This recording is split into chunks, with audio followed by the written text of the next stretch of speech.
don't know about you, but over the last week, the novelty of living life differently under lockdown has pretty much well and truly worn off. I mean, there are certain things about life the way it used to be that I don't particularly want to go back to. But there are certain things about that life that I'm really beginning to miss. It almost feels a bit like I've run into a brick wall. It probably doesn't help that in the UK over the last week or so, there's been a fair amount of rain. Where I live in the southwest, well, there's a pretty good reason why it's so lush and green in this part of the world. I was also this last week talking to a friend who has been an overseas missionary, and he was saying to me that the phenomenon of culture shock is not that dissimilar to what he's experiencing at the moment. In that foreign land, the first couple of weeks and months were almost quite exciting, where there was a challenge to find new ways of living in that place. But then, almost unexpectedly, he described running into what felt like a brick wall. And he realised that it was something to do with that culture.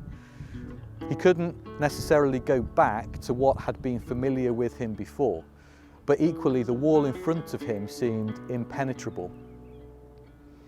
His decision was to push through that wall, as he described it, to fight through the wall, to kick the wall over.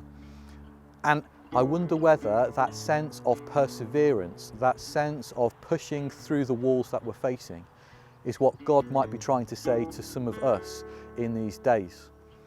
I'm reminded of those verses from the beginning of Romans chapter 5, where the Apostle Paul talks about suffering. But he also talks about suffering which can produce perseverance. And perseverance through that suffering develops character. And through that development of character, we know hope.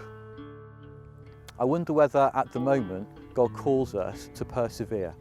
Each of us facing suffering of varying degrees, some relatively little suffering and some the most profound and life-changing suffering. Yet in it all, God might teach us something about who we are and who He is.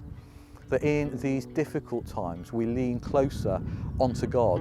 We find out more about ourselves as God knocks rough edges off us. It might not be a particularly painless experience. It might be difficult and challenging. But in this, our faith might grow deeper and mature as God teaches us more about ourselves and about Him.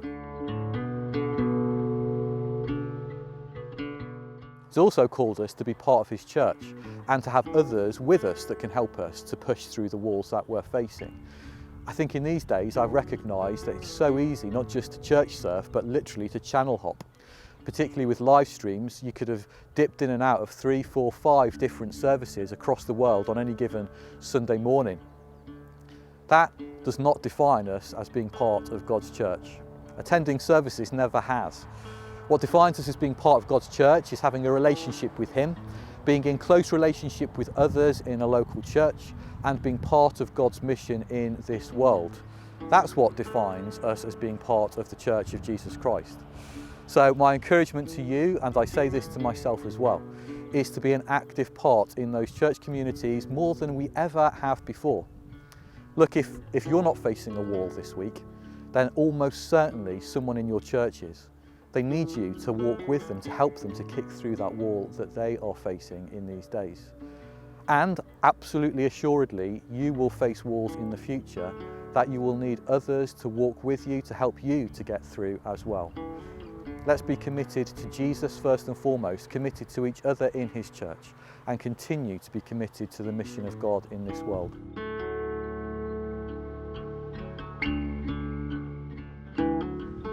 My friend also mentioned another phenomenon to me, which he described as reverse culture shock.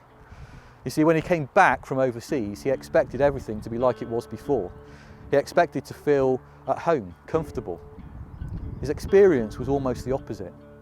There was very little familiar about this place that he used to call home. In fact, it didn't really feel like home at all to him. I wonder whether, as the lockdown begins to relax, as things get back to some form of normality, that we might not find the same things as familiar or as much like home as we are hoping. Maybe God will teach us that our journey with him is just that. It's a dynamic movement forwards, never static, always moving on. As we experience this time, let's know God's presence with us.